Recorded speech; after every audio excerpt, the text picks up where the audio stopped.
السلام علیکم ناظرین، اب آپ ہو جائیں تیار کیونکہ ایف بی آر نے شکنجہ کر دیا ہے ٹائٹ آپ لوگوں کے گرد. اور وجہ یہ ہے کہ 30 جون 2023 تک 33 لاکھ لوگ ٹیکس ریٹرنز کے فائلر تھے اور 30 جون 2024 تک اس فگر کو بڑھا کے 57 لاکھ تک لے جانے کا ارادہ ہے. مطلب 33 سے 57 تقریباً 24 لاکھ لوگ جو ہے نا وہ اس میں ایڈ کرنے ہیں. اور اسی وجہ سے اس ٹارگٹ کو اچیو کرنے کے لیے 145 district tax officers D T Os نافذ کر دیے ہیں ایف بی آر نے ہر ڈسٹرکٹ میں اور اس کے علاوہ بھی مختلف جگہوں پہ. اور ان کا ٹارگٹ یہ ہے کہ جو لوگ نان فائلرز ہیں یا جو سٹاپ فائلرز ہیں ان کو ڈیٹیکٹ کیا جائے اور ان کو ٹیکس نیٹ کے اندر لایا جائے. اب سوال یہ پیدا ہوتا ہے کہ یہ جو ڈی ٹی اوز ہیں یا ایف بی آر ہے یہ کیسے لوگوں کو فائنڈ آؤٹ کرے گا. اس میں ایک تو ٹول انہوں نے بتایا ہے، ایف بی آر نے واضح کیا ہے، اور اس کے علاوہ بھی کچھ ٹولز ہیں جو کہ میں آپ کو بطور مثال جو ہے نا وہ دے سکتا ہوں.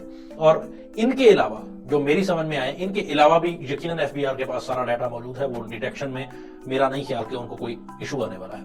ایک تو انہوں نے بتایا کہ وہ آدمی جس نے پچھلے ایک سال میں 15,000 روپیہ یا اس سے زائد ٹیکس دیا ہے اور وہ نان فائلر ہے، وہ ود ہولڈنگ ٹیکس کی مد میں ہے یا وہ کسی بھی ٹیکس کی مد میں ہے اور وہ نان فائلر ہے. اب وہ 15,000 روپیہ آپ ممکن ہے کہ آپ ہی نے دیا ہو.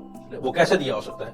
آپ نے کوئی ایسی پراپرٹی پرچیز کی ہو یا سیل کی ہو کہ جس کی سیل پرچیز کے وقت آپ نے ٹیکس 15,000 یا اس سے زیادہ جمع کروایا اور آپ نان فائلر ہیں.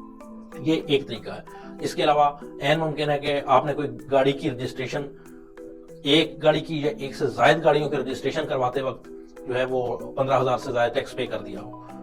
آپ اس طرح ایف بی آر کے ریڈار پہ آ جائیں گے. یا بینک اکاؤنٹ میں سے پیسے نکلواتے وقت ایک ہی بار آپ نے پیسے نکلوائے یا زیادہ دفعہ پیسے نکلوائے اور ان کو جو ود ہولڈنگ ٹیکس کی ڈیڈکشن ہوئی اس کا مجموعہ 15,000 سے بڑھ گیا ہے تو آپ ایف بی آر کے ریڈار پہ آئیں گے. اور جب آپ ریڈار پہ آئیں گے یا اس کے علاوہ کوئی ایسے اخراجات ہیں آپ کے، کوئی ہائی فائی قسم کے اخراجات ہیں، تو ان کی بیس پہ ایف بی آر آپ کو ڈیٹیکٹ کرے گا. لوگ بیرونی دورے کر رہے ہیں لیکن وہ نان فائلرز ہیں، ایئر لائنز کی بکنگ ہے، ٹکٹس ہیں لیکن وہ نان فائلر ہیں، وہ ڈیٹیکشن ان کی جائے گی. لوگوں کی بڑی ساری انویسٹمنٹس ہیں پراپرٹی میں، اپنا ڈی ایچ اے ہے یا بحریہ ٹاؤن ہے یا اس طرح کی اور بڑی سکیمز ہیں کہ جن میں لوگوں نے فائلز پرچیز کی ہوئی ہیں اور وہ لوگ نان فائلر ہیں، ان کو ڈیٹیکٹ کیا جائے گا. اسی طرح آپ کی کوئی انویسٹمنٹ ہو سکتی ہے، اسٹاک ایکسچینج میں ہو سکتی ہے، کوئی میوچل فنڈز میں آپ نے پیسے انویسٹ کیے ہوئے، سیونگ ڈپازٹ آپ نے رکھوایا ہوا ہے، اس کی بیس پہ آپ کو ڈیٹیکٹ کیا جائے گا. یا ان کے علاوہ اور بھی کافی سارا ڈیٹا جو ہے وہ ایف بی آر کے پاس ہے کیونکہ انہوں نے گورنمنٹ کے یا پرائیویٹ جتنی بھی آرگنائزیشن ہیں سب کو آن بورڈ لیا ہے اور اس طرح نان فائلرز کی ڈیٹیکشن کی جائے گی. اور ڈیٹیکشن کرنے کے بعد کیا ہوگا، یہ دوسرا سوال ہے. ڈیٹیکشن کرنے کے بعد ان کو 1 مہینے کا نوٹس دیا جائے گا، جو کہ آج جب میں آپ سے بات کر رہا ہوں تو اس وقت تک تقریباً 9 لاکھ لوگوں کو نوٹسز دیے جا چکے ہیں. اور ابھی دن گزرے ہیں صرف دسمبر کے 8 اور ان کو 30 دن کا ٹائم دیا گیا ہے کہ آپ نے 30 دن کے اندر اپنے ٹیکس ریٹرن فائل کرنے ہیں. جو لوگ نہیں کریں گے اس کا کیا ہوگا؟